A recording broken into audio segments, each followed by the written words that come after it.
Hi everyone. Today I want to show you how to make practice tracks to help choir members learn their notes without taking more of your valuable choir rehearsal time. I'll be using this Easter hymn to show you how it can be done with the free music notation software MuseScore 4. There are 3 ways to get this music into MuseScore: MIDI, importing a PDF, or manually typing it into MuseScore. MIDI is probably the quickest version if you have it available. So I did a search and I found this website where someone has uploaded the MIDI files of various hymns, which is very useful. And they are free to download, so let's download that file. Then I can go to MuseScore, find this one's called the Cakewalk MIDI sequence, but it's a MIDI file, drag it in, and I have the notes. I might just need to go and check them. Well, already we can see that it's a different key, so I'll need to do a few things to that. But let's keep that there. Let's look at the other 2 ways to get the music into MuseScore.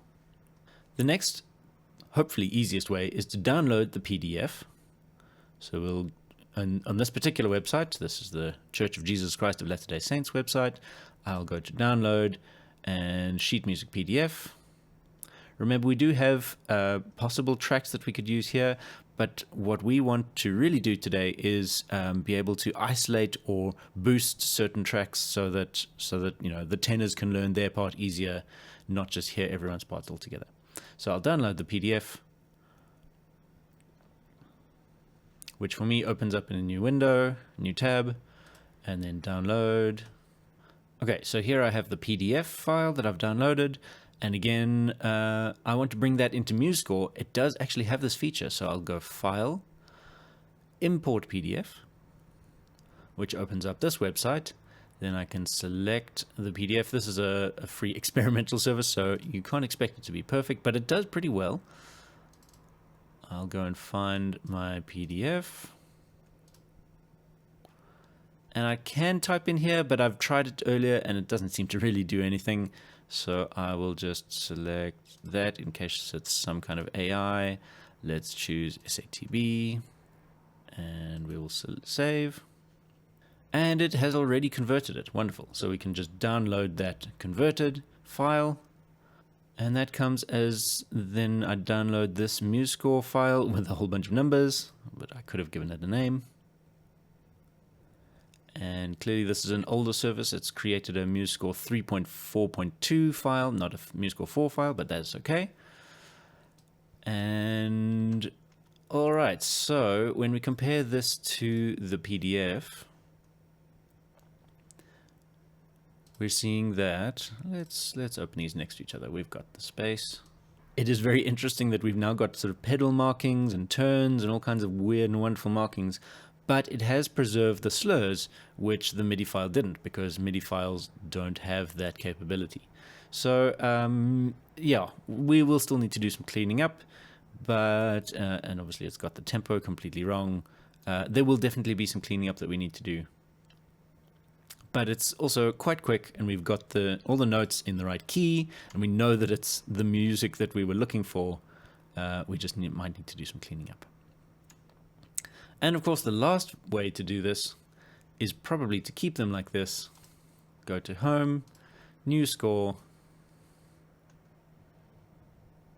and I'm going to create a template of a choral, and let's call it SATB, which has each of my 4 voices. I think I'm in 4/4. No, I'm not. I'm in 3/4. I'm in G major, and let's make it 72. All right, and here I can put in all of the details.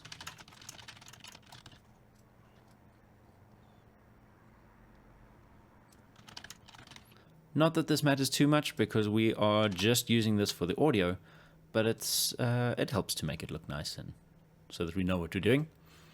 What I really like about this is that we've already got our soprano, alto, tenor, and bass separated. So as we write in the music, they will stay separated.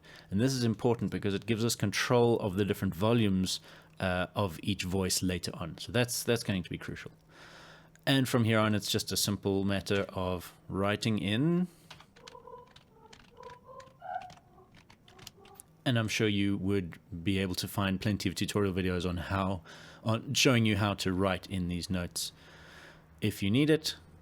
Okay, so I'm not going to go any further with that. That is the extreme version, and it will take the longest, but it will probably be the most accurate and not, leave you with things that you have to do extra.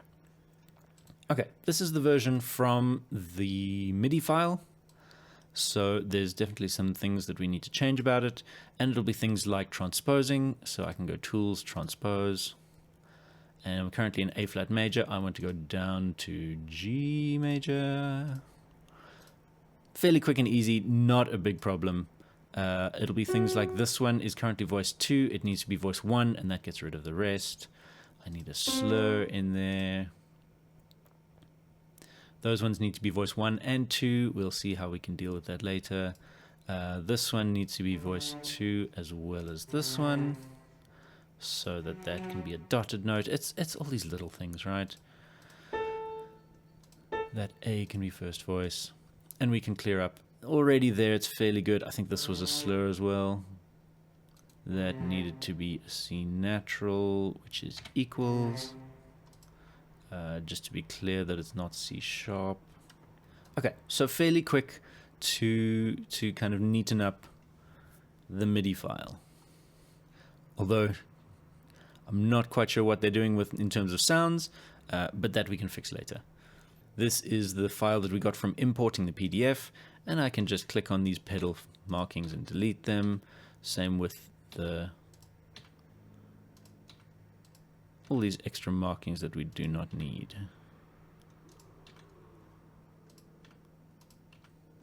Like they said, it's an experimental service, so if you don't have a MIDI file available, but you have a good quality PDF, this might be very useful. Otherwise, you might be reduced. Okay, that's looking pretty good already. Let's add our proper tempo marking. 72 to 88. Let's make it 78. Luckily, again, we have the options to change it. But crotchet equals. Let's make it 78. And it didn't come with a title or anything like that. But that's okay. We just need the audio. All right, now if we had written this in on our own, we would have had each voice separately. This one, like the original, has 2 voices on each staff, so we need to separate them out. I'm just going to go ahead and click I and go to vocals and find a soprano, alto, tenor, and bass. And let's just put the bass above those other 2. Right, this is where I want to put these in. And this becomes a fairly simple operation to do. So I'm going to select by clicking on the first bar, shift and click on the last bar, and copy with Control C. I'll copy that top line to the soprano. That's okay. We then want to go to Tools and Explode, and that sends all of the second voice down to the alto, which is great, but it still hasn't separated those others. Luckily, we can just select them again, just those sections where we only have the 2 voices, and explode again, and it does that. So this does not take very long. Tools explode. This one. Tools explode. Oops. And this one. Tools explode. Brilliant. And you can see that the stems are a bit messed up. It's fairly easy to fix that. We'll do that just now. Let's do our tenor and bass first. I'll copy both of them into the tenor part, then Tools Explode. Okay, now that one we can just cut and paste it back into there. I'm not sure why. I think I know why I did that. Tools Explode. I think it was because it had that rest there and it thought that these were both one voice and the other voice should have a rest, so that kind of explains that one. Tools Explode. You get the idea. Tools Explode. Brilliant. Okay, so be very careful when you're trying to do one note at a time. It does a whole bar. That's a little unfortunate, but it's just something to look out for. So we'd better just check that all our notes are correct. All right, wonderful. Now, like I said, the stems are all a bit weird. It's fairly easy to fix that with Control R. It just resets all those stems. Whoop, hang on, we've got an extra note in there. Okay. All right, I'm now going to delete the two voices at the bottom now that I'm happy that those are correct. And so there is my SATB, all cleaned up. And those are on soprano, alto, tenor, bass sounds. So we should have a fairly good sound here. Although quiet. So straight away, let's add to our master in the mixer a master effect. This is downloadable from the Muse Hub. I'm just putting it on a clean maximizer and pushing it up a little bit, just because we know these voice sounds are quite quiet. There we go, wonderful. All right, so at this point I could easily go into the mixer and adjust these volumes. Say perhaps let's push up the alto by 6, pull the soprano and the tenor and the bass down by 6, and play back.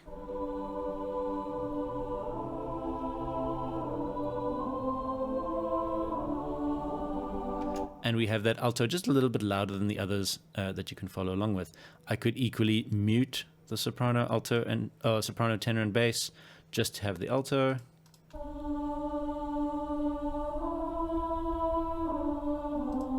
And that's fine too. I'm of the opinion that you want the other voices there, just not as loud. So I might even bring these down a bit more, just to have them even more in the background, but unmuted. However, something that I think could also help is to have some piano in there as well. So what I'll do is add, let's search for piano, there we go. And I'm going to add 4 pianos, 1 for each voice.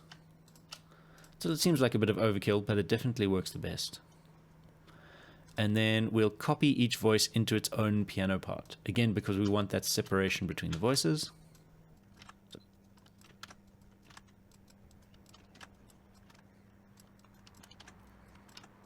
Okay, so I have piano 1 is soprano, piano 2 is alto, piano 3 is tenor, and piano 4 is the bass line. Now, in the mixer at the moment, let's just bring these all back up to normal. And if we play it back, we can hear how loud that piano is. The piano sound is just much louder than the voice sounds. So let's start them at -12. Just get a basic balance for all of them.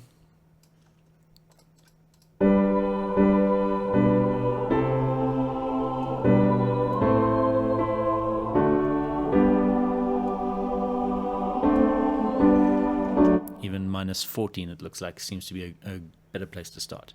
Okay. What we can do then is let's isolate the alto part. So I'll bring that down to just under -6, take it up to +6.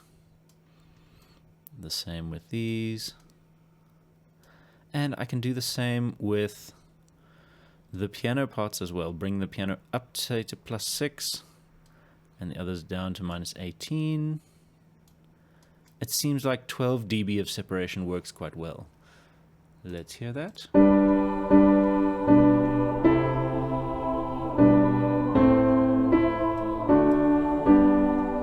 Piano's a bit loud.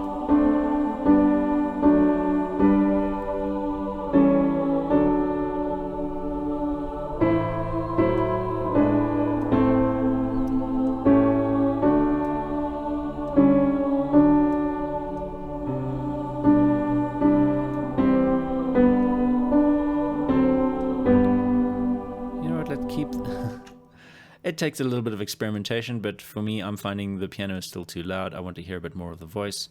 So let's have the other pianos at -24 and the one we want to hear at -12.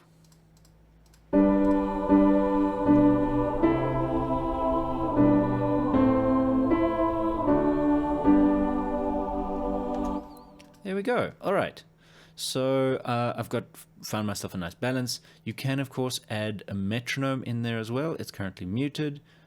It's fairly easy to just unmute that metronome.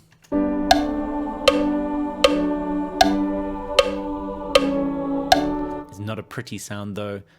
You can change the sound of the metronome if you would like to. I would go to Muse Sounds and Percussion and Metronome. This might be a more...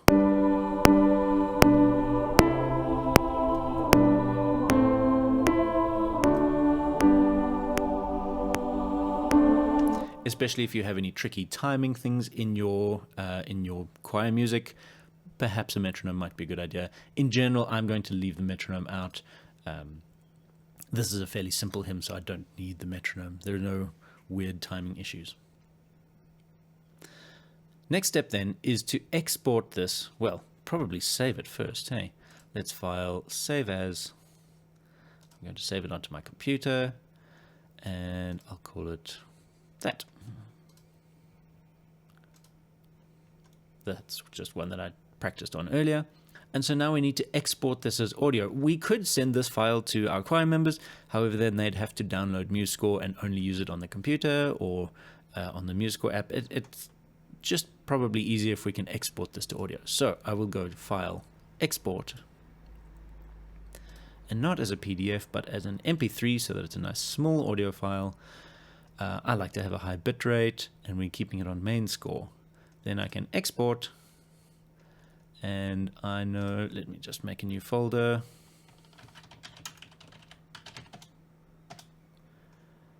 And I'm going to call this, I'm going to add alto on the end.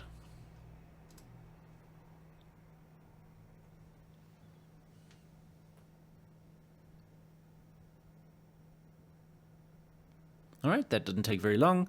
And so now in my mixer again, let's do the tenor next. So let's push that up to +6, bring the alto down again. The piano 3 can go to +12, and piano 2 and now we should have a tenor line.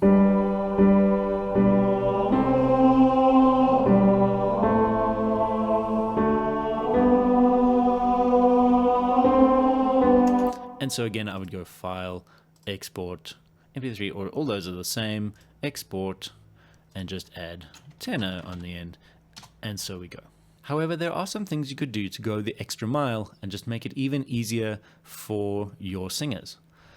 One thing we could do is, if we have a look at this music, we can see that there are certain breaks in the music or pauses, and so in the first verse, for instance, we have this whole line should be kind of one thought or one phrase, and the same with the second line.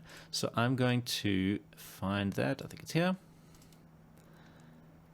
and let's add, not in tempo, we are in breaths and pauses, and let's add a slight breath mark just to have the music stop at the end of that line. Now as I play it back, by default, MuseScore does nothing with those breath marks. So we need to, well, let's first copy it into the pianos as well. You have to select a note, not a bar. There we go, all pasted in. Now I'll select that area, right click on one of them, choose select, and similar in this range. That's now selected all of my breath marks. Wonderful.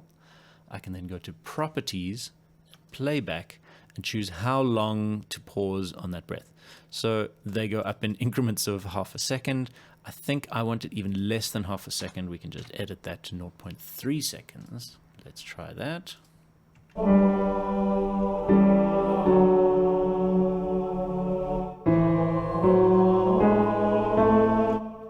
And so you could even do this for the rest of the hymn. We could select that, the whole thing, and repeat. Oh, apparently we need some extra bars. Let's make some extra bars. I know there's a quicker way to do that, but this is quick and sloppy work. So we can repeat, and now here is our second verse, which I could also go and change where the pauses are, so that as the choir members are listening to this, they can hear where particular breaks are, perhaps. Equally, for the different verses, if I wanted different dynamics, or if different people are singing, I know lots of choir masters or choir conductors like to say, okay, let's just have the ladies singing the first verse and the men singing the second verse. Again, that is very easy to do just by copying and pasting different things wherever you need them, and perhaps add different dynamics. Perhaps we want a crescendo. Let's do it like this. We can have a crescendo through here, dynamics, and crescendo, hairpin, and then it can come back in the next 2 bars perhaps.